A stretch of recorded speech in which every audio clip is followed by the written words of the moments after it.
I want to recommend the videos by the YouTuber called TheraminTrees.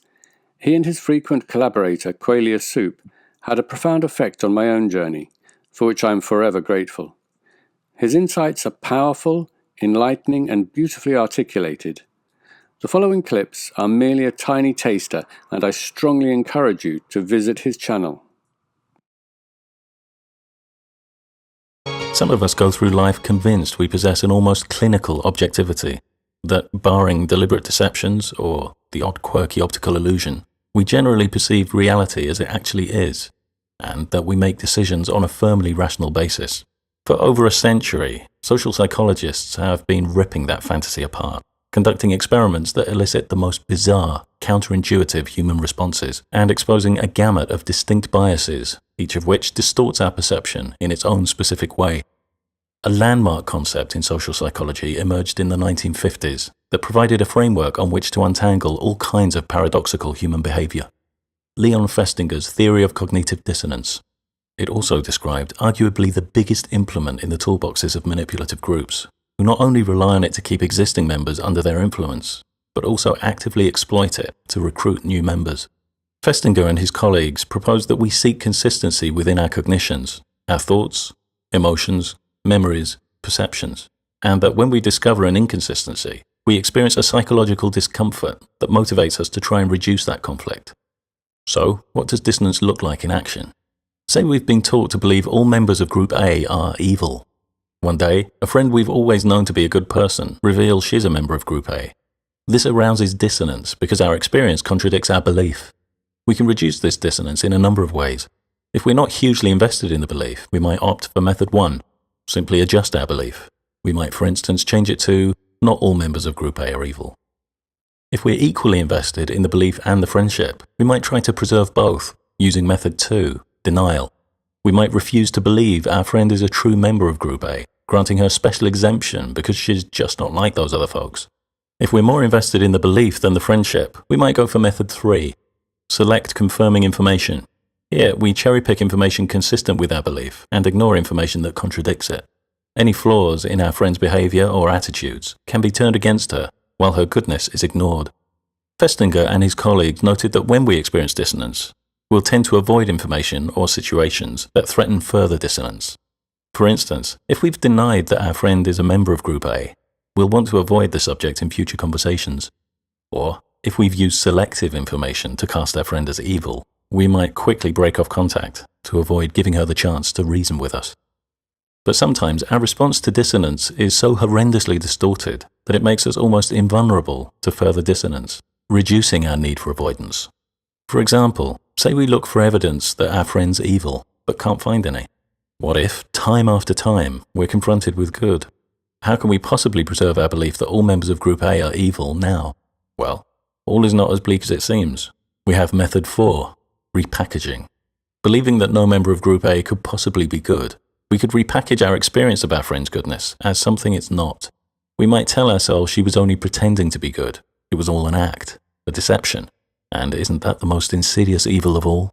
The evil that disguises itself as good? The wolf in sheep's clothing? We've now put our friend in a no-win position. Even her goodness has now become evidence of her evil. Now we don't even have to avoid her. Anything she does, good or bad, confirms our belief. When Abraham said, "Show me, Lord, how you will raise the dead," he replied, "Have you no faith?" He said, "Yes, but just to reassure my heart." Allah said, "Take 4 birds, draw them to you, and cut their bodies to pieces. Scatter them over the mountaintops, then call them back. They will come swiftly to you. Know that Allah is mighty, wise." This strange encounter, described in Surah 2, verse 260 of the Quran, illustrates a common religious double standard. Whether it be major world religions like Islam and Christianity, or pocket-sized doomsday groups claiming to channel aliens from distant planets, we see the same old division. There are the chosen ones, deemed worthy of supernatural proof, and the undeserving hoi polloi, the common masses, who are simultaneously denied knowledge but commanded not to doubt, a double bind that produces acute psychological tensions. Direct experience doesn't set people apart because the act of recounting a direct experience transforms it into another currency. It now becomes a story, an unsubstantiated claim. This instantly nullifies its evidential value. Nothing is proved by an unsubstantiated claim. To restore its value, substantiation is required, but that's the very thing denied to the common people. Obviously, if you want to play dirty, you can get the common people to accept your revelation claims by manipulation rather than substantiation. You just drill it into them, from birth if possible, that your religion is perfect, while others are corrupt. You fill their minds with visions of dreamy rewards and nightmarish punishments, and you make doubt a thought crime. The end result is generally a pleasingly compliant devotee who will swallow all of your unsubstantiated claims, while scoffing at those of other religions. Problem is, while you're busy manipulating people into your religion, other folks are manipulating people into theirs, creating followers who'll favor their revelation stories and become impervious to yours. Which leads us to a deeper problem. Divine characters like Allah and Yahweh are conceptualized as all-knowing.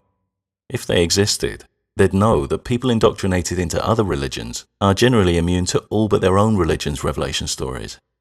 They would therefore also know that to get through to those people in other religions, a much more powerful method of persuasion was needed than revelation stories. Here we come to the biggest problem so far. Taking just Islam and Christianity. In both cases, we have a divine character who's content to do nothing, while millions of human beings, through no fault or desire of their own, are indoctrinated into other faiths.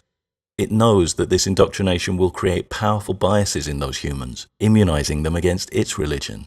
It then watches as these humans descend to unspeakable torment in hell as punishment for not believing. Do I deserve eternal torture? Those who answer yes make my point for me. Their belief has dehumanized me to the point that they can tell me, without shame, that they support a system that consigns me to unending suffering. Those who evade my question also illustrate my point. The first of two common evasions is, it's not up to me. This is disingenuous redundancy. Folks who respond this way know full well that's not the question I'm asking. But I'll walk them through the long version anyway. I'm a non-believer. According to your God, non-believers deserve eternal torture. Do you agree with your God that I deserve eternal torture? More often than not, I'll get exactly the same politician's response. These folks are stuck between defending the indefensible, hell, and questioning the unquestionable, their God. And it's not always realistic to expect a swift resolution to that kind of internal conflict. But for me, it's a promising sign that there is at least some internal conflict. It shows me there's some appropriate discomfort about this vile concept. It also means they haven't yet rationalized the problem of hell. They haven't invested in a fallacious justification. This leaves room to hope that their internal conflict will inspire further private reflection. The other common evasion is, you send yourself to hell. This is a very different kind of evasion. Here the problem of hell has been rationalized, removing responsibility from the God in question and placing it on the non-believer. This is known as blaming the victim, and is a well-known distancing maneuver employed by abusers and their conspirers. After they've beaten their spouses, instigators of domestic violence deny responsibility for their actions by complaining, "Look what you made me do." Non-believers don't send themselves to eternal torture. That's the rationalization of the sadist. All of these responses show why atheists have a problem with hell, even though we don't believe it exists. It's because it dehumanizes us.